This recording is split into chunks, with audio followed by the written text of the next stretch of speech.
Hi everyone, BBL Tony here, the internet's busiest music nerd, and it's time for a review of this new Chief Keef album, Almighty So Too. This is the newest full-length LP from Chicago native, rapper, producer, songwriter, Mr. Chief Keef. Rather than going right into the review, let's rewind and find out who is Chief Keef.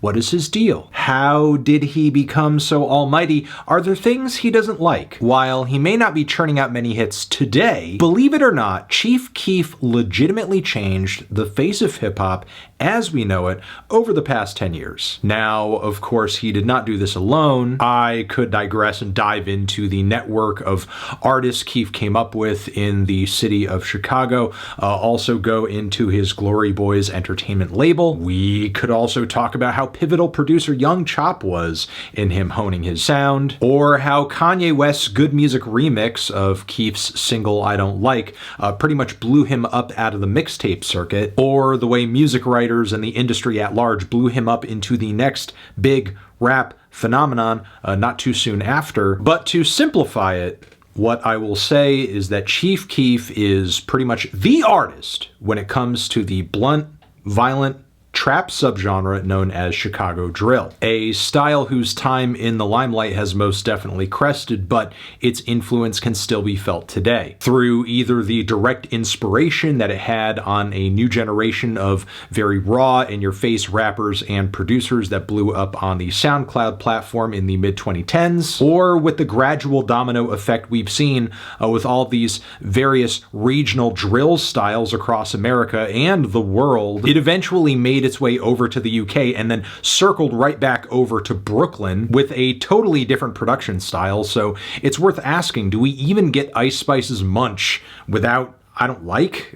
Probably not, which is funny to think of because it's not like Keef had the most explosive commercial run after blowing up, which is not surprising when you think of the greater context of Keef and drill music in general. Because one, this dude blew up when he was incredibly young. He wasn't an industry plant, and it was pretty obvious early on that he was not prepared for the attention and pressures that instant fame would bring him. As there have been numerous concerts over the years that he was just a no-show for, there was also the infamous music video shoot for his single Hate Being Sober featuring Wiz Khalifa and 50 Cent that he just didn't go to. And drill music, while it's had its moments in the limelight, its bass characteristics and subject matter aren't exactly marketable. Chicago drill especially is absolutely positively not pop, and if you do anything with it that veers in that direction, inevitably you're going to get something kind of watered down. I mean, as much as many fans continue to stand by Keef's commercial debut album, Finally Rich, many of the beats on that record, in my opinion, don't really work for him stylistically. Not to mention there's so many features on there that feel like they're there just for numbers' sake. Looking at Keef's entire catalog, his best work really came toward the beginning of his career, during his early mixtape run before he blew up for the most part. Bang, Bang 2, Back from the Dead, Almighty So as well, which the title of this new project is calling back to, which I think is respectable because I think right now things are coming full circle for Keef in his music and his life, as Keef's early mixtapes very much represent an era of inexperienced but free creativity where there wasn't any pressure for him to do anything other than what he wanted to. And I think he slowly reached that point once again with a lot of his most recent projects. Now, truth be told, I'm not really a huge fan of many of the albums and mixtapes Keef came through with immediately after reaching commercial success, but over the years he's further distanced himself from the music industry, taken on more production duties in his own stuff, built a new life for himself outside of Chicago too, and he's put a lot of effort and focus into getting to a place where he has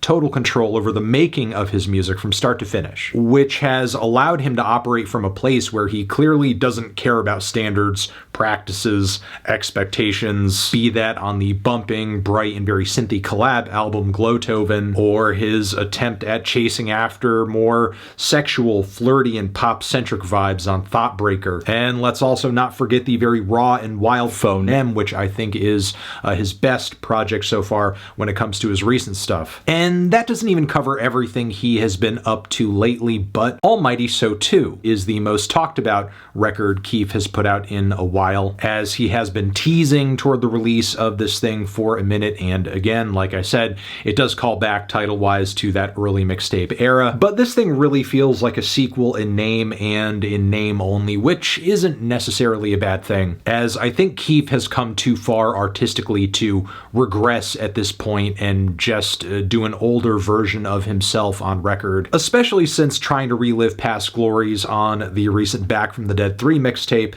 yielded mixed results anyway, and bad song mixes too. Almighty So Too, in contrast, is a big and varied album that is a pure distillation of current day Keef doing whatever the heck it is he wants to do. However, the freedom to do anything doesn't necessarily mean that you have the ability to do anything, which I think is the core issue with this project, as 4Nem by comparison was a lot more one-dimensional, rough around the edges. However, that project played to its strengths. It knew what it did best, and it didn't overstay its welcome either. Many of the more aggressive, to the point, and over-the-top spots on the record still went off. Almighty So Too is a bit longer and a bit more overextended, and also showing us that sequencing longer records isn't necessarily his strong suit. I mean, for sure, the entire thing kicks off well enough with cuts such as Almighty, as well as NEPH featuring G Herbo, and these are over-the-top drill cuts with pumping kicks, snares going off like automatic rifles, and wild sample chops too, bits of opera and falling pianos. It's kind of hectic, a little unorthodox, but it works in a way that feels specific to Keef. But the record starts to run short of breath pretty quickly as we hit the song Treat Myself, where Keef's shouty, one-dimensional flows have very little breath control, not to mention his juvenile bars get kind of tiresome after a while, especially over this very smooth and dramatic beat that doesn't exactly fit the tone of his bars. The mushy synthesizers too on the beat aren't exactly incredible. I wouldn't say the song is awful or anything like that, but it's not blowing me away either. From here we get a skit that loses its appeal a minute in, and Jesus, while I do think there is potential in this track, it starts off pretty strong. I have no idea what Keef was thinking in the second half, taking this verse, soaking it in too much reverb, and layering it with a bunch of pitched chorus vocals that make it sound totally unintelligible.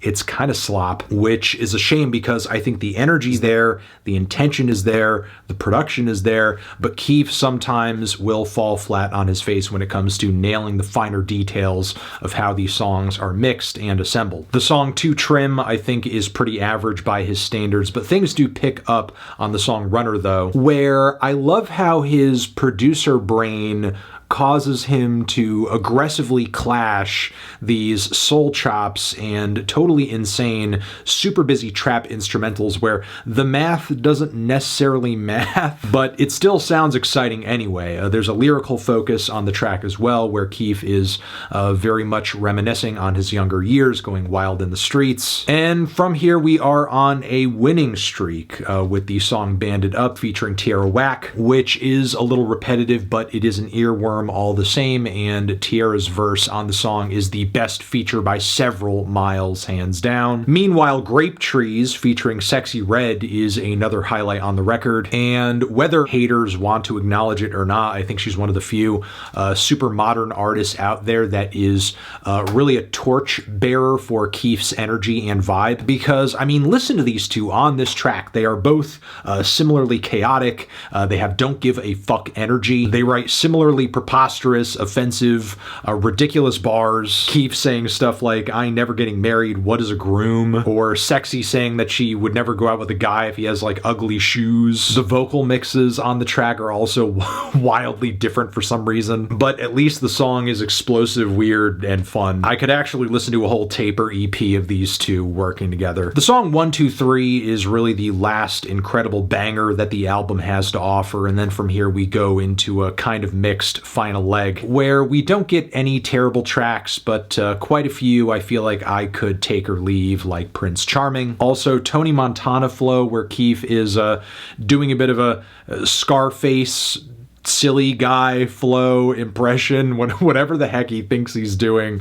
It's very weird, and I kind of appreciate him for it. I mean, he could have switched it up and, you know, wrote a banging hook for it as well, but yeah, it stands out. It's cheeky. And Rack's stuffed in a couch. While I appreciate the energy and the rawness of this track, it's kind of weird for an ending moment on the project. Like, this is really something that could have landed somewhere in the middle of the record, and I think spiritually the real finish of the album could have been Believe, which is this 6-minute introspective track, which, despite lacking in, you know, some real lyrical flair, does get across some serious emotions and showcases some honest-to-God growth for Keef, relaying experiences and personal worries that I don't think he's really gotten across on previous tracks, not to this degree. It's the kind of thing I hope he doesn't shy away from doing in the future, and you know, as far as getting, again, an introspective moment out there, I hope it's a track that the fans pay close attention to. My overall thoughts on this record is that it's difficult to have an overall thought on this record, as it's not very focused. There's not a whole lot of direction to it, but looking at it on the whole, there are quite a few hard-hitting,